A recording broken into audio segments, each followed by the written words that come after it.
सिद्धि की शादी के बाद वो ससुराल चली जाती है। पीछे रह जाती है भाभी रानी। सिद्धि के ससुराल जाते ही भाभी कहती है, अरे वाह जी वाह, सारे कपड़े मेरे। हाय रे पैंट, अरे वाह वाह, मजा आ जाएगा। अरे ये सिद्धि की अलमारी के सामने खड़े होकर क्या बड़बड़ा रही है? जाकर देख मेहमानों को विदाई की मिठाई मिली कि नहीं।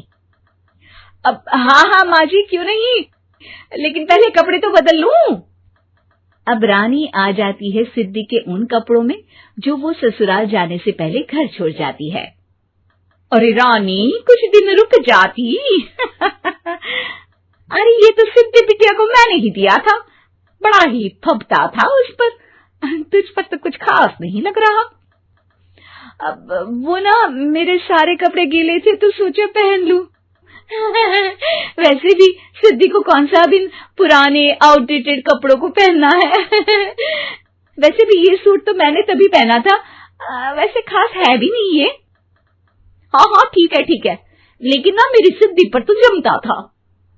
सारे मेहमान चले जाते हैं और सिद्धि ससुराल से मायके पहली बार आती है।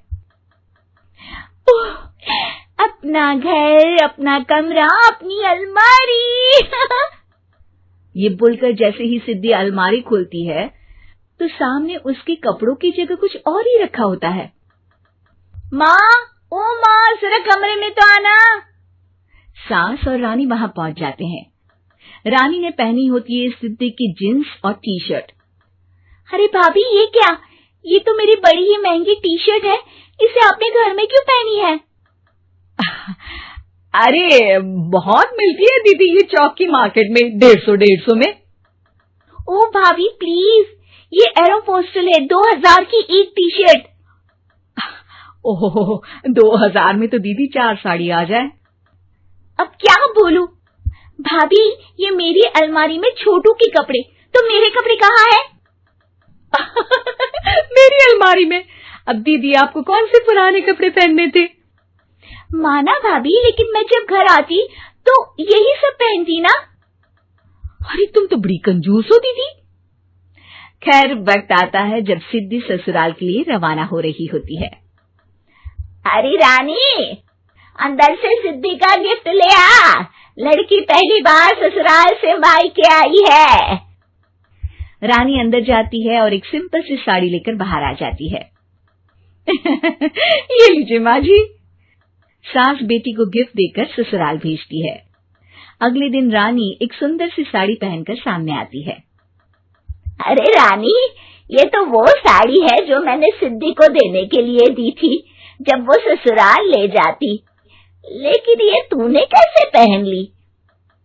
अरे माँ जी, ये साड़ी तो मुझे बहुत पहले से ही पसंद थी, लेकिन चिंता ना करिए, मैंने सिद्धि के लिए भी अच्छी सी साड़ी दी है। हाँ। तभी सिद्धि का फोन आता है।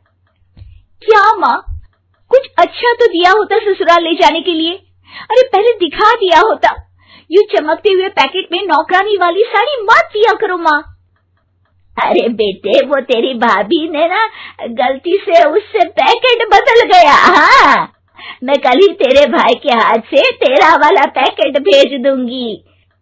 अरे रहने दो माँ, आई एम श्योर भाभी ने अभी वही साड़ी पहनी होगी जो तुमने मेरे लिए रखी थी। तुम तो समझ नहीं पाई उनको। खैर छोड़ो, मैं ज्यादा बोलती अच्छी नहीं लगती, रहने दो, आपको उन्हीं के साथ रहना है, फिर बात करेंगे। सास को रानी पर गुस्सा आ जाता है। वो उसके कमरे में जाती है जहाँ वो शादी का एल्बम देख रही होती है। रानी, मार्केट जाकर एक ऐसी ही साड़ी लेकर आ, कल प्रतीक जाकर सिद्धि के घर दे आएगा। अरे क्यों माँ जी, कितनी साड़ी देनी है दीदी को? यहाँ कोई सेल लगी है क्या? अरे चुप कर, मेरे बेटी के हिस्से की साड़ी खुद पहन ली, अब ज्यादा ज्ञान बांट रही है। एक दिन सिद्धि का फोन आता है। माँ, मेरी सास ने आप सबको खाने पर बुलाया है। सारे लोग सिद्धि के ससुराल पहुंचते हैं। खाना खाकर वो लोग निकल रहे होते हैं कि सिद्धि की सास सभी को गिफ्ट देती है। अरे बहन जी, बेटी के घर का खाना खा लिया, यही बहुत है जो आप ऊपर से गिफ्ट भी दे रही है।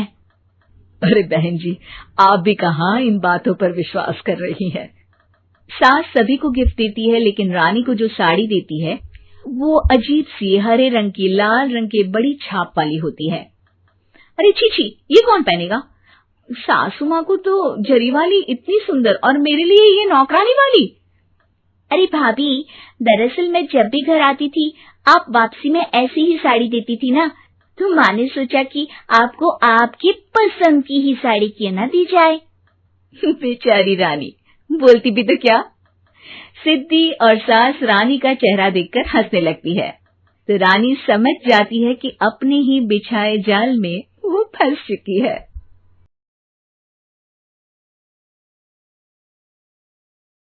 लॉकडाउन से पहले गीता के घर का नजारा कुछ ऐसा था कि रोहन ऑफिस जाता था और शिविन स्कूल। जिनके घर से जाने के बाद गीता काम खत्म करके बाकी समय आराम करती थी।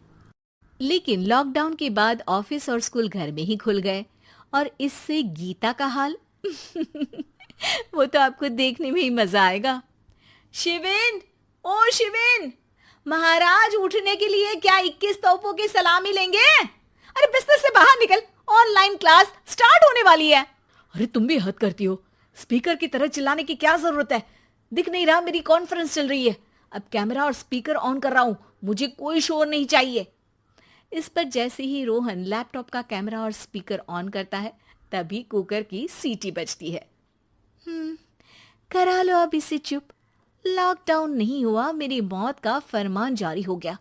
दोनों बाप बेटे ने नाक में दम किया हुआ है। ऐसा बोलकर गीता वहां से शिविन के कमरे में पहुंच जाती है, जहां शिविन अभी भी सो रहा होता है।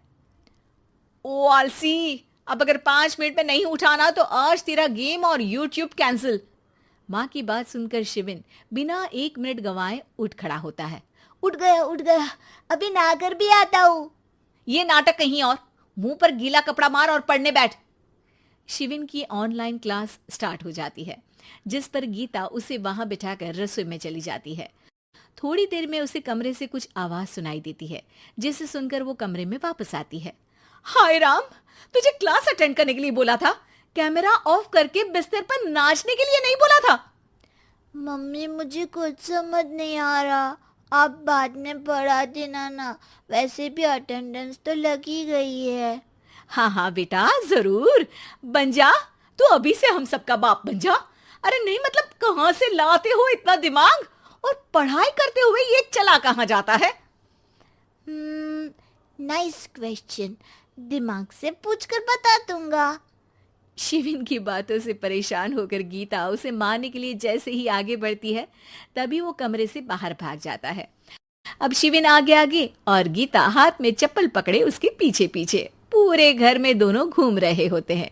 इसी बीच वो रोहन के पास पहुंच जाता है और शिविन को मारने वाली चप्पल रोहन के लैपटॉप पर जाकर गिरती है। ओए माँ! मम्मी, अब पापा को चप्पल मार रही हो? वो आज तक के रिपोर्टर, चुपचाप जाकर क्लास अटेंड कर ले, नहीं तो अगली तेरे पीछे लगेगी। इस पर शिविन वहां से चला जाता है, जिसके बाद रोहन गीता से कहता है, इस सर्कस के लिए कुछ बोलना चाहोगी? अरे क्या करूं, जब से तुम दोनों घर में रहने लगे हो, घर अपने आप ही सर्कस बन गया है, और मैं तुम्हारी नौकर, कभी बेटी को संभालो तो कभी बाप के नखरे उठाओ। इन्हीं सब उथल पुथल में दिन बीतते रहते हैं, जिसमें हर रोज घर के अंदर कुछ नया सियप्पा खड़ा मिलता है, जो ज्यादातर शिविन और रोहन के ऑनलाइन स्कूल और ऑफिस से रिलेटेड ही होता है। एक सुबह, शिविन चल उठ, आज की क्लास जल्दी है। कैमरा ऑफ करके आप अटेंड कर लो। अरे ऐसे छित्तर पड़ेंगे, दादी नानी सब एक साथ याद आ जाएंगी। गीता की लाख मशक्कतों के बाद क्लास तो खत्म हो जाती है, लेकिन उसके बाद शिविन फोन इस्तेमाल करते हुए इंस्टाग्राम रील बनाने लगता है। रसोड़े में कौन था? तुम थी, मैं थी, कौन था?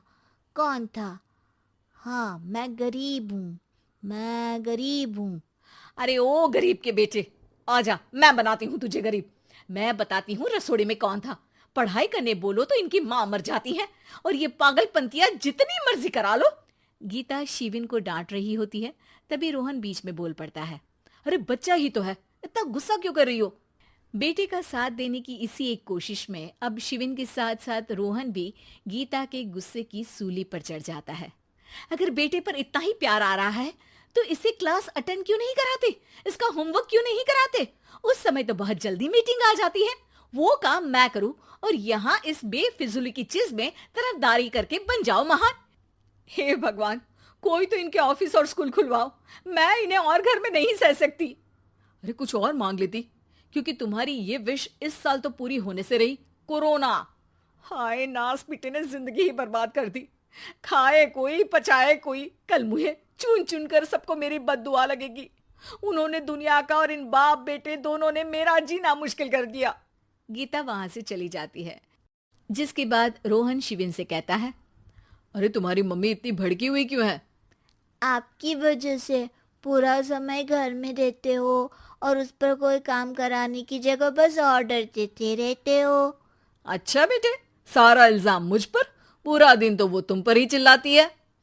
हाँ, मतलब दोनों का 50-50 है, कुछ करना पड़ेगा। वो कहते ना, make the best out of worst. I have an idea. वैसे तुम्हारी माँ सही कहती है, बहुत जुबान चलाने लगे हो, कम बोला करो। अगली सुबह रोहन और शिविन अपनी गलती को सुधारने के लिए गीता के उठने से पहले घर का आधा काम खत्म कर देते हैं, जिसे देखकर गीता खुश हो जाती है और फिर बाकी बचा काम वो तीनों मिलकर पूरा कर लेते हैं। जिसके बाद अब वो सब मिल बांट कर हर काम में एक दूसरे की मदद करते हुए लॉकडाउन का मजा लेने लगते हैं।